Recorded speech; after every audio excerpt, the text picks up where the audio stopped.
ये हमारी NCERT hack series का दूसरा लेक्चर होने वाला है। इसमें हम मेंढक का पूरा रिवीजन करेंगे। पहला क्वेश्चन, मेंढक जमीन और लवणीय जल दोनों में निवास करते हैं। गलत। लवणीय जल नहीं होगा, अलवणीय जल होगा, जिसे मीठा जल कहते हैं। भारत में पाए जाने वाली मेंढक की सबसे सामान्य प्रजाति राना टिग्रीना है। राना टिग्रीना को खालिस्तानी बुल फ्रॉग भी कहा जाता है। मेंढक समतापी होते हैं। गलत। मेंढक समतापी नहीं, असमतापी होते हैं। मेंढक छद्म वर्णता दिखाते हैं। सही। छद्म वर्णता क्या है? शत्रुओं से बचने के लिए रंग में परिवर्तन की क्षमता को छद्म वर्णता कहते हैं। छद्म वर्णता एक सुरक्षात्मक रंग मिमिक्री या अनुहरण का एक उदाहरण है। ग्रीष्म निष्क्रियता समर स्लीप, जिसको एस्टिवेशन कहते हैं, ये गर्मी से बचने के लिए गड्ढों में घुस जाते हैं समर के टाइम पे। ग्रीष्म के टाइम पे तो इसको एस्टिवेशन कहते हैं। और सर्दियों से बचने के लिए गड्ढों में घुस जाते हैं, बिलों में घुस जाते हैं। सर्दी से बचने के लिए इसको बोलते हैं हाइबरनेशन। विंटर स्लीप को हाइबरनेशन बोलते हैं। अब इसकी आकार की मॉर्फोलॉजी की बात कर लेते हैं। मेंढक की त्वचा खालिस्तान की उपस्थिति के कारण चिकनी और फिसलनी होती है, म्यूकस की उपस्थिति के कारण। ऊपरी सतह की त्वचा का रंग होता है ऑलिव ग्रीन होता है और इसमें डार्क इनरेगुलर स्पॉट्स भी पाए जाते हैं। नीचे की सतह की त्वचा का रंग पेल येलो होता है, हल्का पीला होता है। और यूनिफॉर्मली पूरी नीचे की सतह में पेल येलो कलर होगा यूनिफॉर्मली। मेंढक में नासिका द्वार अनुपस्थित होते हैं। गलत। उपस्थित होते हैं। मेंढक कभी पानी नहीं पीता। सही। मेंढक अपनी पानी की आवश्यकता कैसे पूरी करता है? त्वचा से अवशोषित करता है। डायग्राम पहला बताना है।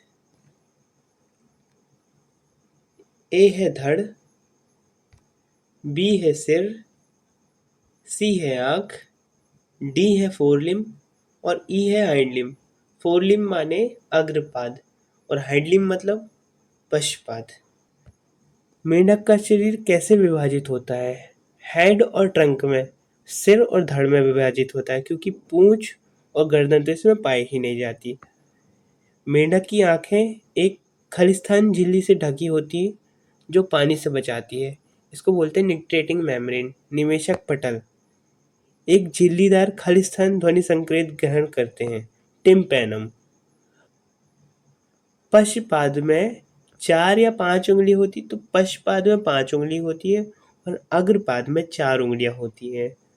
पश्चपाद की अपेक्षा अग्रपाद अधिक मांसल होते हैं। गलत। पश्चपाद ही ज़्यादा मांसल होते हैं। पादों में झिल्लीदार उंगलियां होते हैं जो खालिस्तान में मदद करती है। ये तैरने में मदद करती हैं, वो भी पश्चपादों में होती है, झिल्लीदार वेब्ड डिजिट होती हैं। मेंढक लैंगिक द्विरूपता प्रदर्शित करता है। हाँ। मादाओं में मैथुनांग पाए जाते हैं। नहीं। नर मेंढक मादा से किसकी उपस्थिति से अलग होते हैं? इसमें वाग कोश वोकल सैक पाए जाते हैं और कॉपुलेटरी पैड पाए जाते हैं नर में, लेकिन ये मादाओं में नहीं पाए जाते। मैथुनांग कॉपुलेटरी पैड अग्र या पश्चपाद के खलिसार उंगली पर मौजूद होता है। कॉपुलेटरी पैड अग्रपाद की पहली उंगली फर्स्ट डिजिट पे मौजूद होता है। अब इसकी शरीर की देख लेते हैं। उसमें पहला पाचन तंत्र है। मेंढक मांसाहारी होते हैं। मुख खलिस्तान में खुलता है जो खलिस्तान के माध्यम से ग्रसिका की ओर जाता है। मुख मुख में खुलेगा, उसके बाद ग्रसनी के माध्यम से ग्रसिका में जाएगा। 30 वाला क्वेश्चन देख लेते। इसमें डायग्राम 2 का बताना है। तो पहला है ग्रसिका और दूसरा है यकृत, सी है अमाशय, डी है आंत, ई है मलाशय, एफ है क्लोइकल द्वार, क्लोइका का द्वार है, अवस्कट छिद्र है, जी है क्लोइका, एच है मूत्राशय, आई है मूत्रवाहिनी, जे है किडनी, के है वसा पिंड वसाकाय एल है फेफड़े, एम है गॉल ब्लैडर और एन है हार्ट। मेंढक में भोजन का मार्ग बताना है। पहले तो मेंढक अपनी द्विपालित जीभ से किसी भी इंसेक्ट को पकड़ेगा और फिर वो इंसेक्ट उसके मुख में आएगा, फिर मुख गुहा में आएगा, फिर मुख गुहा से वो ग्रसनी में जाएगा, ग्रसनी से ग्रसिका में जाएगा, ग्रसिका से अमाशय में जाएगा, अमाशय से आंत में जाएगा, आंत से मलाशय में जाएगा और मलाशय से क्लोएका में जाएगा और अवस्कर द्वार से वो बाहर हो जाएगा। तो ये रहेगा मेंढक में भोजन का मार्ग। 32 यकृत पित्त स्रावित करता है जो खालिस्तान में संग्रहित होता है। पित्ताशय गॉल ब्लैडर में संग्रहित होता है। भोजन एक पालित या द्विपालित खालिस्तान द्वारा ग्रहण किया जाता है, द्विपालित जीव द्वारा ग्रहण कर दिया जाता है। अर्धपचित भोजन को कायम कहते हैं जो अमाशय से ग्रहणी में जाता है। ग्रहणी मतलब द्विडर्नम, आंत का पहला भाग। अंतिम पाचन आंत में होता है। अब श्वसन तंत्र देख लेते हैं। जल में मेंढक खालिस्तान द्वारा श्वसन करता है, तो जल में मेंढक त्वचा द्वारा श्वसन करता है। भूमि में मेंढक खालिस्तान द्वारा श्वसन करता है। 3 अंग हैं, फेफड़े द्वारा श्वसन करता है, मुख गुहा द्वारा श्वसन करता है और त्वचा द्वारा भी श्वसन करता है, ये बाहर पे। और जल में ये खाली त्वचा द्वारा श्वसन करता है, फेफड़े और मुख गुहा द्वारा श्वसन नहीं करता है जल में। त्वचा द्वारा श्वसन को त्वची श्वसन कहते हैं। जल में घुलनशील ऑक्सीजन का त्वचा के माध्यम से विसरण द्वारा विनिमय होता है, सही बात है। मेंढक के फेफड़े खालिस्तान रंग के होते हैं, गुलाबी रंग के फेफड़े होते हैं। मेंढक के फेफड़े वक्ष में होते हैं, सही बात है। ग्रीष्म निष्क्रियता और शीत निष्क्रियता के दौरान गैस का विनिमय खालिस्तान द्वारा होता है। ये त्वचा के द्वारा विनिमय करता है गैस का, ग्रीष्म और शीत निष्क्रियता में भी। मेंढकों में नासिका छिद्रों से वायु पहले ग्रसनी में और फिर फेफड़ों में प्रवेश करती है। गलत। नासिका छिद्र से सीधे ग्रसनी में थोड़ी जाएगी, नासिका छिद्र से मुख गुहा में जाएगी, फिर ग्रसनी में जाएगी, फिर जाएगी आगे, तो ये गलत है। संचरण तंत्र देख लेते हैं। मेंढक में लसिका तंत्र होता है, सही है। लसिका तंत्र किससे मिलकर बना होता है? 3 चीज। एक तो लसिका आएगा, एक लिम्फेटिक चैनल आएंगे और दूसरा आएगा लिम्फेटिक नोड। हृदय एक झिल्ली से ढका होता है जिसे पेरिकार्डियम बोलते हैं। एक त्रिकोणीय संरचना जिसे खालिस्तान कहा जाता है बाएं और दाएं आलिंद में होती है। वो जो त्रिकोणीय संरचना है उसको कहते हैं साइनस वेनोसस, जो कि राइट एट्रियम में होती है। राइट एट्रियम के डोर्सल भाग पे, पृष्ठीय सतह पे होती है, राइट एट्रियम में, दाएं वाले आलिंद में होती है।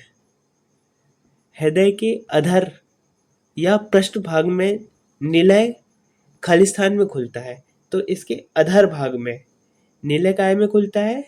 कोनस आर्टियोसस, जो सैक लाइक संरचना होती है।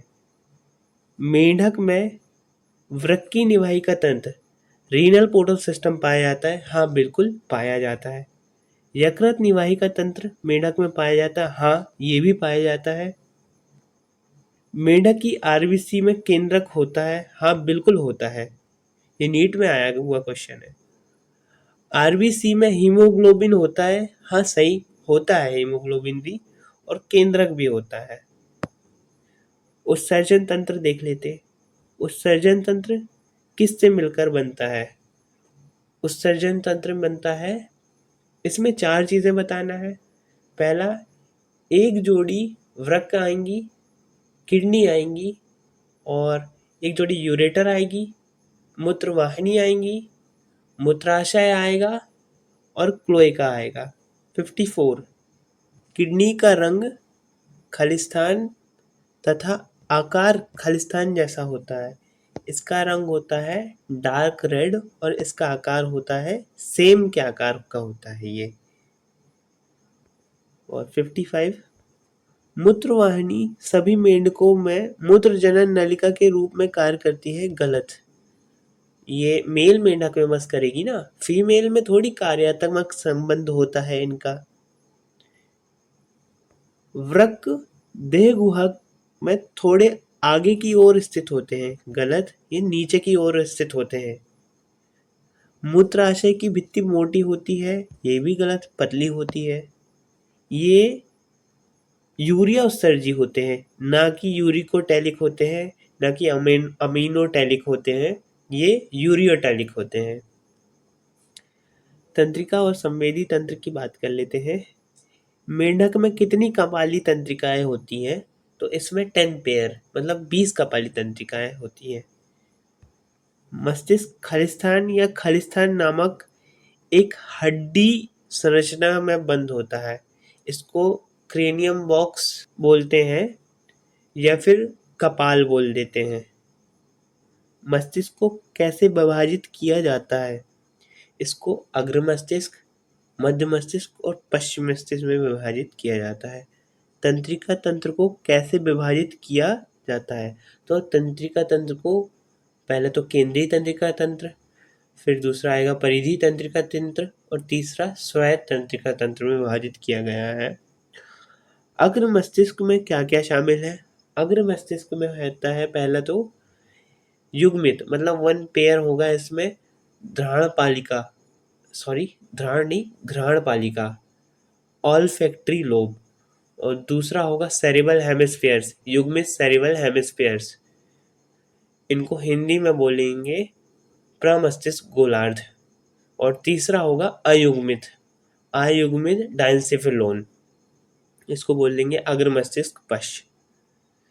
और 64 देख लेते। खालिस्तान एक जोड़ी दृक पालिकाओं का बना होता है। मध्य मस्तिष्क की बात कर रहा है ये। पश्चिम मस्तिष्क किससे मिलकर बना होता है? तो एक आएगा सेरिबेलम और एक आएगा मेडुला ऑब्लंगेटा। मेंढक में पीनियल काय उपस्थित होते हैं? हाँ, होते हैं उपस्थित। मेडुला ऑब्लंगेटा महारंध्र से निकलकर मेरुदंड में स्थित मेरुरज्जु से जुड़ता है। हाँ, तो महारंध्र आएगा या फिर इसको बोलेंगे फोरामेन मैग्नम। मेंढक में कौन सी 2 संवेदी अंग सुव्यवस्थित होते हैं? पहला तो आएगा इसमें आँख और दूसरा आएगा कर्ण। कर्ण में इंटरनल लेयर्स, क्योंकि एक्सटर्नल लेयर्स तो इसमें एब्सेंट होते हैं। मेंढक में साधारण या मिश्रित आंखें होती, तो इसमें साधारण आंखें होती हैं। मेंढक में बाह्य कर्ण अनुपस्थित होते हैं, सही बात है। मेंढक का कर्ण संतुलन बनाने में मदद नहीं करते, गलत, ये मदद करते हैं। जनन तंत्र की बात करते हैं। नर जननांग में खालिस्तान रंग तथा खालिस्तान आकार के वृषणों का एक जोड़ा होता है। तो ये पीले कलर के होते हैं और अंडाकार होते हैं। वृषण खालिस्तान के एकल या दोहरी वलय द्वारा वृक्क के ऊपर या नीचे भाग में चिपके रहते हैं। तो वृषण जो है वो दोहरी वलन, जो पेरिटोनियम की दोहरी वलन होती है उसके द्वारा वृक्क के ऊपर होते हैं, ऊपर चिपके रहते हैं। पेरिटोनियम की इस दोहरी वलय को मेसोर्गियम बोलते हैं, मेसोर्गियम झिल्ली। शुक्र वाहिकाएं संख्या में 10 से 12 होती हैं जो खालिस्तान से निकलते हैं, ये वृषण से निकलते हैं। ये वृक्क में प्रवेश करती हैं और खालिस्तान में खुलती हैं, बिडर नाल में खुलती हैं। वृक्क से अवस्कर क्लोएका तक शुक्राणु का मार्ग का वर्णन करना है इसमें। तो पहले शुक्राणु वृषण से निकल के शुक्र वाहिका में जाएंगे, शुक्र वाहिका से वृक्क में जाएंगे और वृक्क से ये बिडर नाल में जाएंगे, बिडर नाल से ये यूरिनोजेनिटल डक्ट में जाएंगे और उसके बाद क्लोएका में चल जाएंगे। डायग्राम तीसरी की लेवलिंग बताना हमें। तो ए दिख रही है शुक्रवाहिनी, वासा एफरेंशिया, और बी दिख रहा है हमको वृषण, सी है एड्रिनल ग्लैंड, और डी है मलाशय, और ई है मूत्राशय, एफ है क्लोइकल ओपनिंग अवस्कर द्वार, और जी अवस्कर है, एच है यूरिनोजेनिटल डक्ट, और आई है किडनी, और जे है वसापिंड। फोर्थ डायग्राम की लेवलिंग करना है। ये है ओविडक्ट, ये ए अंडवाहिनी है, बी है अंडाशय, सी है अंडा, डी है यूरेटर मूत्रवाहिनी, ई है क्लोइका, और एफ है क्लोइकल ओपनिंग अवस्कर द्वार, और जी है मूत्राशय।